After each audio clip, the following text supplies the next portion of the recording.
I'm very happy and honored to receive the Minister of Youth, Saida Rawan Tawfiqi, and officials from the Ministry of Youth and the Minister of Foreign Affairs as well, with the many Bahraini young people, and in his house for this gathering.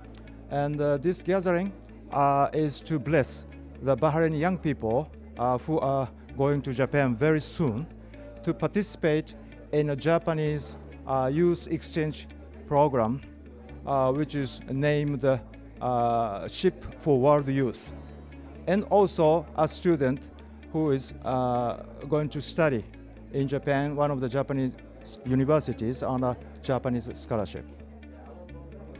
And today, thanks to development of IT technology, we can contact anybody on the globe very easily by social media or internet, the email, or we can visit any place by internet or virtual reality.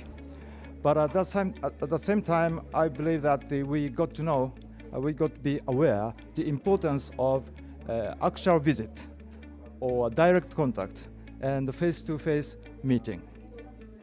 It might be ironical that the more popular the online meeting becomes, the more important the face-to-face meeting becomes.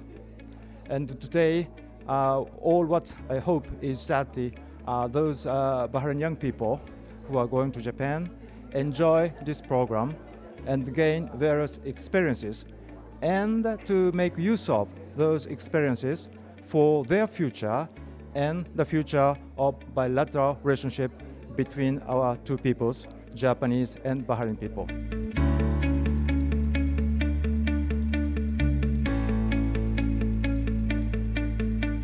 We have the pleasure of being part of the SWI program here with the Embassy of Japan. We're all very happy about the bilateral relationship between Bahrain and Japan and showcasing our youth in Japan and the world. So we're very proud and confident about our youth. We know that they'll shine wherever they go. We're supporting them fully, and we're also very honored to have the support of the ambassador and the government of Japan. Wishing them all the best, and we're here for them.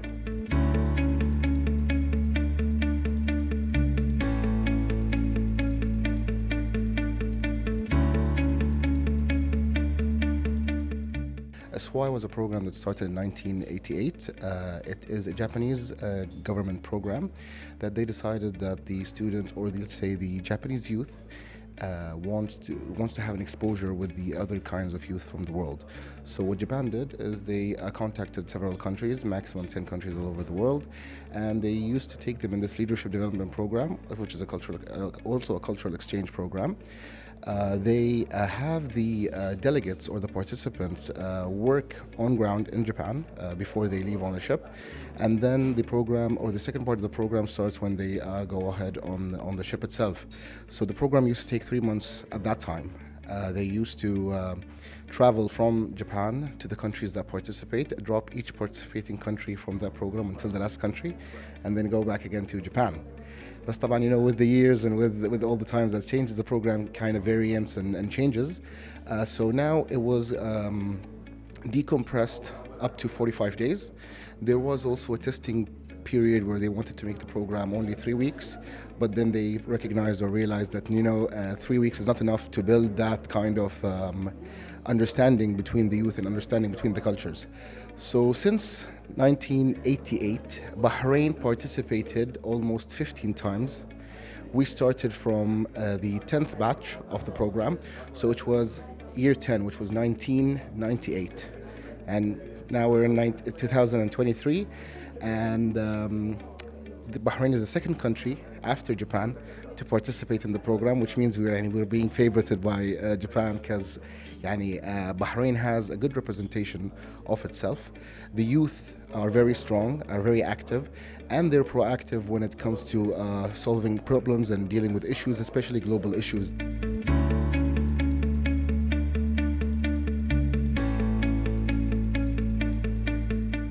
An interesting fact to know that Japan rotates between the countries they choose. So if they select a country from a certain region, they select a different country from a certain region.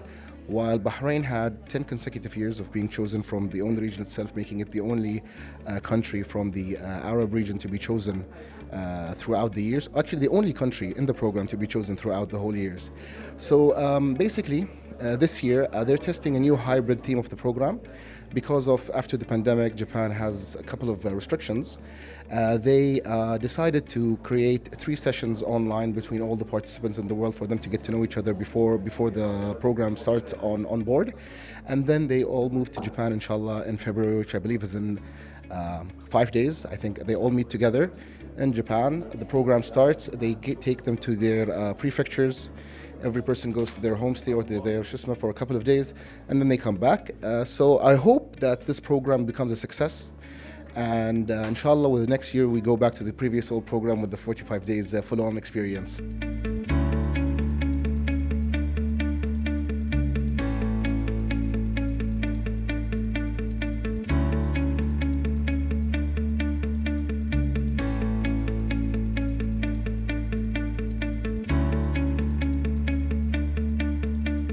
I used to be very interested in the business and friendship between Japan and Bahrain. I started learning Japanese when I was 14 years old, and ever since then I got involved in a lot of activities organized by the Japanese Embassy and Bahrain Business and Friendship Society, Bahrain and Japan Society. Later on, after around 10 years, I heard about the mixed scholarship, the research program. So I've applied on the research scholarship program, and just yesterday I received the acceptance letter. So I'm really looking forward to start my master's degree this coming April, inshallah. We at the Ministry are also very proud of the attention His Excellency Ambassador Miyamoto Masayuki have been giving from his busy schedule to teach the Japanese language in our Muharraq Model Youth Center. A true testament to the kindness and devotion to educate Bahraini youth. Hoping that we continue to gain this special attention from His Excellency as we thrive to build on our continued cooperation. Ever since I was a kid, I was a huge anime lover, and I think that's the cliche.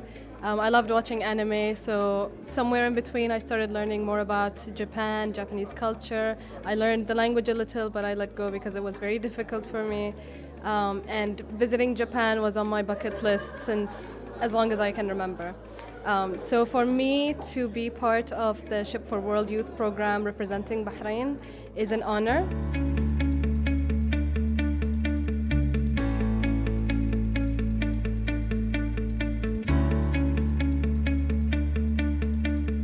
The Ship for World Youth program is a program that is created by the Cabinet Office in Japan.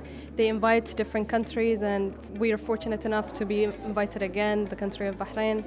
8 members have been selected, and this year we're going to be joining 11 other countries, 11 other delegations. We'll be meeting in Japan and Tokyo for 2 weeks. When we're there, we're going to be exchanging our cultures, our values. We're going to be expanding our horizons together. We'll engage in different seminars, some that we organize and some that other delegations organize. We'll be presenting Bahrain in a national presentation that lasts for 30 minutes. And the basic mission and idea of the program is to cultivate the leadership skills of youth and to empower them.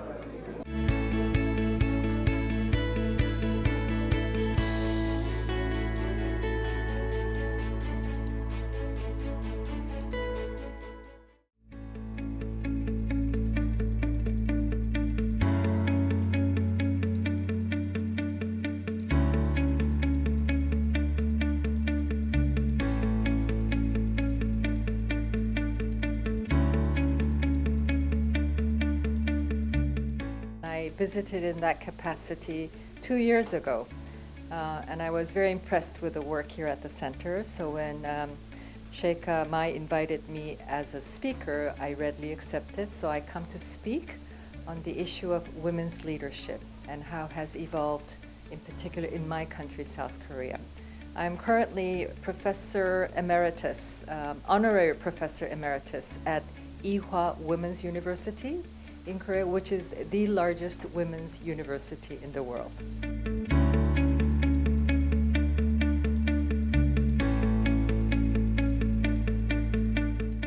I'm very delighted to see the former Foreign Minister Kang Kyung-hwan has come to Bahrain and give a lecture about women's leadership by the invitation of the Sheikh Ibrahim Center.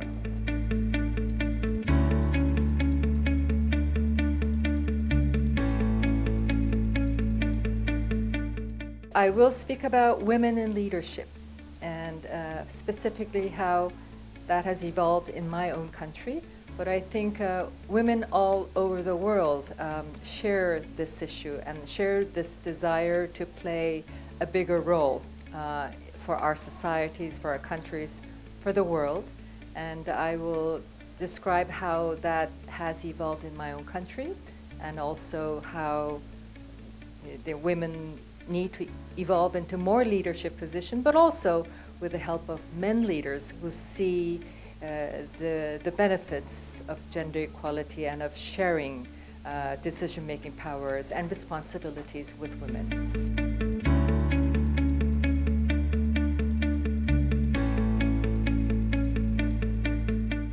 As you well know, Bahrain is a front runner and also pioneer of the women's leadership and also women's role in society in the Middle East. Former Minister Kang Kyung-hwan is a pioneering person in Korea in terms of her stride to the international organization, and also she taking the foreign minister's leadership. So I hoped today she could provide a lot of insights and also her personal thoughts about her experience and her leadership in the international organization and also in Korea. So I think this is a very perfect match between Korea and Bahrain in terms of women's leadership.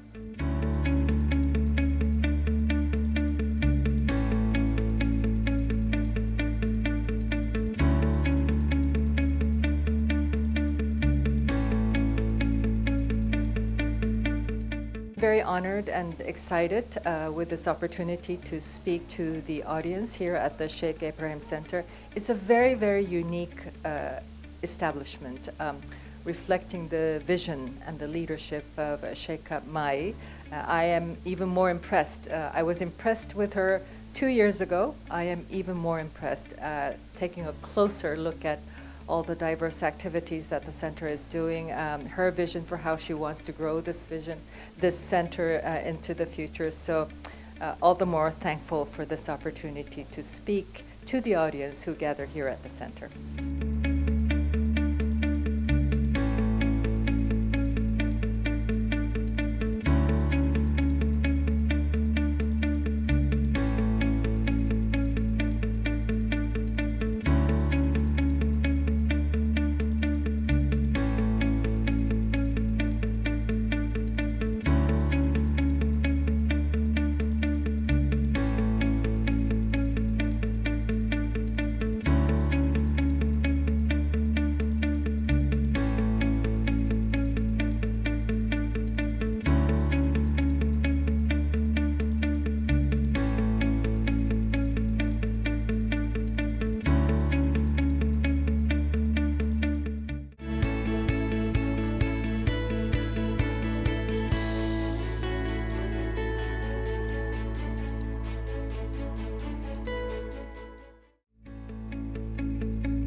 There's loads of kind of imagery of underwater animals where they've been diving and they've taken photos. So it's just a collection of photos and there's some videos as well.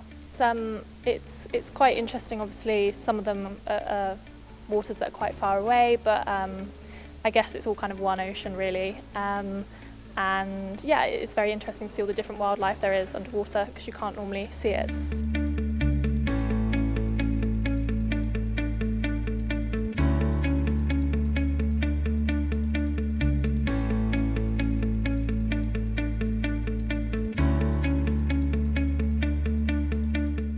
walking around, there's some absolutely beautiful photography, some videos. It was lovely in there, beautifully lit up. It's definitely worth coming to visit. It's really nice to read a little bit about what's in the ocean and being more aware of what's endangered as well, because you get some really great facts in there as well.